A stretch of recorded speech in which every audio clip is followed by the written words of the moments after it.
Boyfriend. तो चलिए कहानी का दूसरा एपिसोड शुरू करते हैं। रेंट बॉयफ्रेंड की तलाश। मंडे की सुबह थी। रात भर बारिश होने के बाद सुबह सुबह मुंबई का मौसम खुल चुका था और साथ ही साथ दिव्या की नींद भी। लेकिन उसको देखकर लग नहीं रहा था कि वो फिर रात भर सो पाई है। वजह साफ थी, उसको आज से अपना रेंट बॉयफ्रेंड ढूंढना था, जो कि चारे के भूसे में सुई ढूंढने के बराबर था। निशा और मानसी अब तक सो रही थी।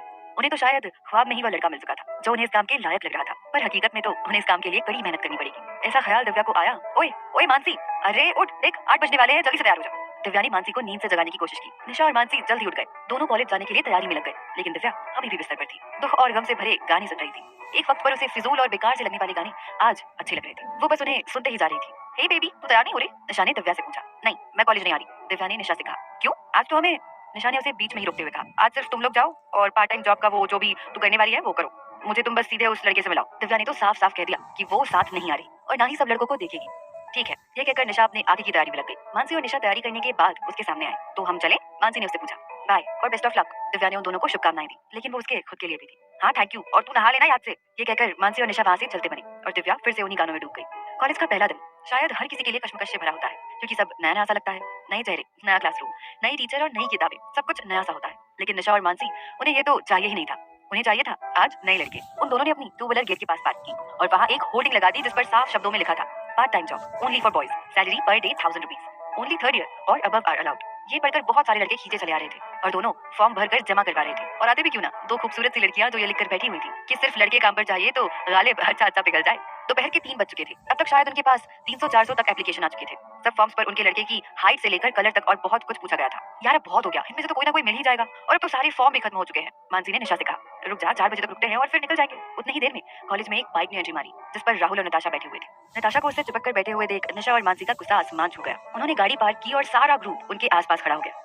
निशा और मानसी मन ही मन ये सोच रहे होंगे कि कभी ये दिव्या के साथ हुआ करता था और अब आज वो रुतबा नताशा का बन चुका है। नताशा ने उन दोनों को देखा, उसने उन दोनों को एक शातिर मुस्कान दी और कुछ कहा और वो उनके पास आने लगी। उसे अपनी तरफ आता देख उन दोनों ने अपने अपने सामान को छुपाने की और उस पोस्टर को हटाने की कोशिश की। नताशा थोड़ी दूर से आ रही थी तो उन्होंने अपना काम कर लिया। नताशा की चाल बदली हुई थी, उसके चलने में एक अलग ही एटीट्यूड था, ऐसा उन दोनों को महसूस हुआ। हाय, नताशा ने उनसे कहा। हाय, मानसी कहते हुए अटक सी गई। मैं तुम्हें ही ढूंढ रही थी। वो क्या है ना कि इतने दिनों के बाद तुम्हें देखने की तमन्ना दिल में थी। ओह थैंक यू, लेकिन तुम्हें हमसे क्या काम था? कुछ नहीं, बस यूं ही। वैसे तुम्हारी दोस्त कहाँ है? वो दिखाई नहीं दे रही। नताशा ने अब असली बात छेड़ी। वो बीमार है तो हॉस्टल पर ही है। अरे रे, बहुत बुरा हुआ। मेरी तरफ से उसे गेट वेल सून कहना। उसने उस सामान को देखा और उनके चेहरे को। निशा और मानसी के चेहरे पर एक डर सा था। ओके बाय, इतना कहकर वो वहां से चली गई।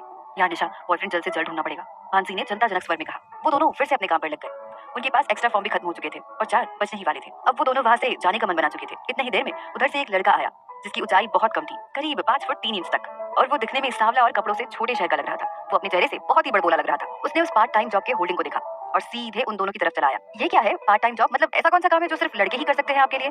उस लड़के ने उनसे पूछा। तुम्हें क्या करना है? वैसे भी तुम इस काम के लिए परफेक्ट नहीं, निशा ने उस लड़के से कहा। हे मैडम, बीए इंग्लिश कंप्लीट कर चुके हैं हम, वो भी बनारस यूनिवर्सिटी से। हमको गवार समझने की भूल ना कीजिए, बता दे रहे हैं। वो बहुत ही गुस्से में बोला। ओए कबूतर, तुझे समझ नहीं आ रहा? बताया ना ये काम तेरे लिए नहीं है। मानसी भी अब अपने गुस्से पर काबू नहीं रख पाई। ठीक है, आप इतना गुस्साए काहे रहे हैं? वैसे हमारा दोस्त है कन्हैया लाल, वो भी हमारे जैसे ही उच्च शिक्षित है और काम में भी अच्छा है, हम उसका फार्म भर देते हैं। वो भी तुम्हारी तरह ठेंगना, मेरा मतलब है हाइट में कम है, निशा ने उस लड़के से पूछा। अरे रे नहीं नहीं, वो तो अच्छा खासा गबरू पहलवान है और दिखने में भी अच्छा है। हम और वो साथ में ही पढ़ रहे हैं और यहाँ भी बनारस साथ में ही आए हैं एमए इंग्लिश करने के लिए। उस लड़के ने कन्हैया की तारीफ के फूल उन दोनों के सामने बिखेर दिए। लेकिन काम कोई भी हो वो करेगा ना? निशा ने उस लड़के को पूछा।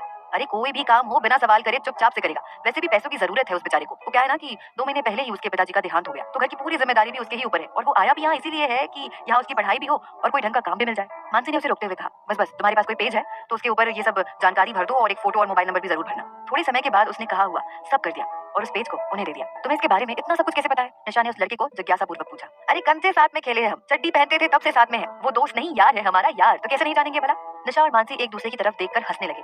उन्हें उस लड़के की बातों पर हंसी आ गई और वो लड़का भी उन्हें देखकर हंसने लगा। वैसे विजेंदर नाम है हमारा और ये फोन नंबर भी हमारा ही है। जब आप फोन करेंगे तब हम ही फोन उठाएंगे। विजेंदर ने अपना परिचय भी करवा दिया। ठीक है, अब हम चलते हैं। दोनों गाड़ी पर बैठ गई और गाड़ी शुरू हो गई। तभी विजेंदर उनके और थोड़े पास आया और शर्माते हुए कहा, वैसे हमारे लिए भी कोई काम हो तो जरूर बताइएगा। उसे हाँ में जवाब देकर वो दोनों वहां से चली गई। दिव्या जो दिन भर से वहीं उदास गाने सुन रही थी, अब वो सो चुकी थी, लेकिन गाने अभी भी बज रहे थे। निशा और मानसी जब रूम में आए तब उन्होंने उन गानों को बंद कर दिया। देखो, हमें सुबह से काम पर लगाकर खुद तो आराम से सो रही है, मानसी ने हल्के से गुस्से में कहा। सोने देना, वैसे भी 3 दिन से बराबर से सोई नहीं है, निशा ने मानसी को समझाया। वो दोनों भी काफी थक चुके थे। वो दोनों भी उसी बिस्तर पर लेटकर सो गए। अब शाम होने आई थी। हल्की फुल्की बारिश से हवा में भी नमी आ चुकी थी। सड़कों का वही हाल था। सारे पंछी जो बहुत कम थे वह अब अपने घर वापस जा रहे थे। शाम के खत्म होने और रात के शुरू होने के बीच मानसी की नींद खुल गई। सारे दिन की थकान मिट चुकी थी। वो निशा को उठाकर फ्रेश होने चली गई। उन दोनों ने अच्छे से फ्रेश होकर फिर दिव्या को उठाया। वो भी तुरंत उठकर तैयार हो गई। तो मिला कोई ढंग का लड़का? दिव्या ने उनसे पूछा। नहीं रे स्वीटहार्ट, अभी तो बस फॉर्म ही जमा किए हैं। इनमें से देखेंगे कि कौन सा वाला ठीक है तेरे लिए। निशा ने इन शब्दों में दिन में घटा हुआ काम दिव्या को बता दिया। तुझे पता है दिव्या, आज कम से कम 10 से 11 लड़के ने तेरे हाल चाल पूछे। हाउ लकी गर्ल, मानसी ने उसे चढ़ाते हुए कहा। और हाँ, उसने भी, निशा ये कहकर अचानक से रुक गई। ये बात दिव्या को वो बताना नहीं चाहती थी। कौन निशा? कौन पूछ रहा था? दिव्या का शक्की मिजाज देखकर निशा ने उसे बता ही दिया। अब सब बताने के बाद भी दिव्या बहुत शांत थी। शायद वो समझ चुकी थी।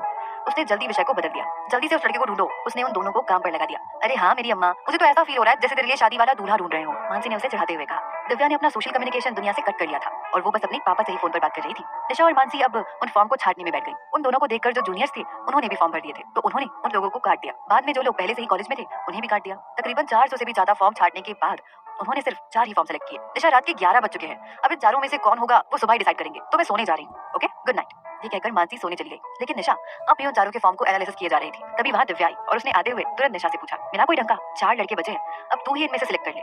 नहीं, मैं सीधे उस लड़के को देखूंगी। अरे ये सारे लड़के अच्छे हैं, मतलब हमें जैसे चाहिए थे वैसे ही हैं। ठीक है ठीक है। दिव्या ने उन सारे फॉर्म्स पर नजर घुमाई। उसे सारे लड़के एक ही जैसे लग रहे थे। ये कौन है? कन्हैयालाल शंकरलाल उपाध्याय, बनारस वाले?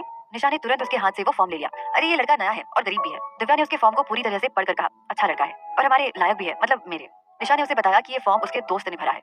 वो दोनों कल ही मुंबई में आए हैं। दिव्या अब और भी गहरी सोच में पड़ गई। उसे तो बस जल्द से जल्द ये काम करना था। ठीक है, इसे डन करो और कल मुझसे मिलवाओ। निशा और दिव्या ने कन्हैयालाल को फाइनल कर लिया था। उससे मिलने का प्लान भी बना लिया था। सुबह सुबह खिली खिली धूप की किरणें रूम नंबर 13 की खिड़कियों पर चढ़ी हुई थी। सूरज को देखकर लग रहा था कि वो भी कल रात ठीक से सोया नहीं, क्योंकि वो भी बार बार बादलों के बीच छिप रहा था। लेकिन यहाँ बात अलग थी और उनके तीनों क्वींस अपनी अपनी नींदें पूरी कर चुकी थी।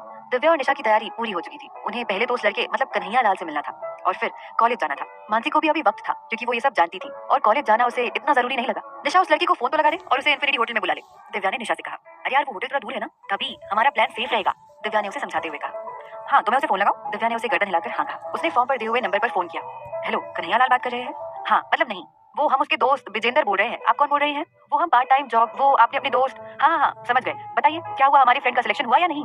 जी आपको जानकर बहुत ही खुशी होगी कि आपके दोस्त का सिलेक्शन हो चुका है और वो कल से ज्वाइन भी कर सकता है। निशा ने अपनी तरफ से पूरी कोशिश की कि वो प्रोफेशनल दिखे। अरे अरे मैडम, आपने तो हमारा आज का दिन ही बना दिया। जय हो गंगा मैया की।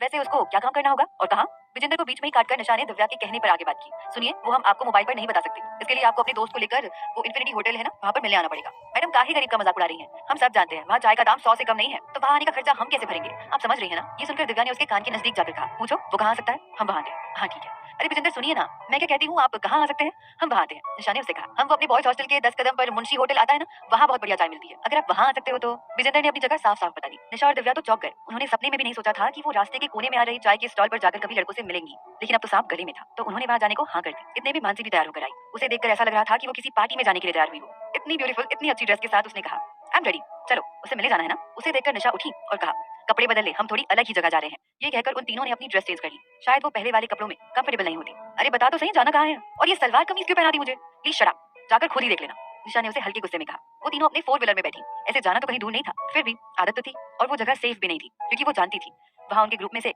कोई नहीं आएगा। दिव्या, आर यू श्योर कि वहाँ कोई नहीं आएगा? नहीं, तुम चिंता मत करो, ये कहकर उसने गाड़ी स्टार्ट की। तो क्या कन्हैयालाल इस जॉब के लिए मानेगा? क्या वो दिव्या का रेंट बॉयफ्रेंड बनेगा? जानेंगे अगले एपिसोड में।